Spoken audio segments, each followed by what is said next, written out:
sidee ku xalin kartaa arrinta payment provider options haddii aad joogto Soomaaliya? Waxaa ku siin doonaa laba option adiga mid ka ratid dooro. Marka waad waxay tahay oo mid fudud oo ah waxa waaye in aad raadsid qof joogo qaaradda Mareykan ama qaaradda Yurub ha ahaado asxaabtaada, qaraabadaada, ehelkaaga, qof kale ha ahaado. Waxaa leedahay niyow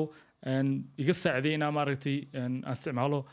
bangiyaaga ama waxa ku furi karaa bangi kaleeto laakiin ha ka saacideeyo inuu ku siiyo physical address kiisa isticmaashid dhatadiisa isticmaashid inuu qoto social security number kiisa iyo personal information kiisa isticmaashid si aad u furtid business kan runtii wax complicated ama kaliya waxa leena qofkii aad ka dhadhicisid oo maaragtay fahamsiisid in wax dhib uga imaanaynin sidoo kale tana aad siin kartid qofkii commissioner leedahay iyo intaasna adiga askale oo businesska si maaragtay legit ah ay lacagta uga qaybsanaysin qof ma ka dhaadid laakiin ana ku isticmaalaya kaliya qofka waxa laga yaabaa inuu ku dhaniyo waa maya laakiin hadda dhaadid qofka waxa waan wada qaybsanaynaa faa'iidooyinka adina maaragtay waxba ka soo galay anna waxba iga soo galay ay saaciday wuxuu badan qofkii inuu ku saacideeyo mid labaad haddii qofkaas lacag uu ku diido waxa waaye inaad furatid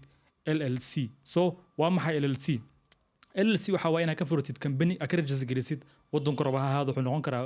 UK wuxuu noqon karaa Mareykan so marka haday noqoto LLC-ga uu dhib badan yahay marka koobaad waqti ayuu qaadanaya sidoo kale tana waa process dheer oo maaragtay lacag u baahan lacagta u baahan waxa waa qiyaastii 500 ilaa 800 oo maaragtay dollar waxa ku furi karo qof maaragtay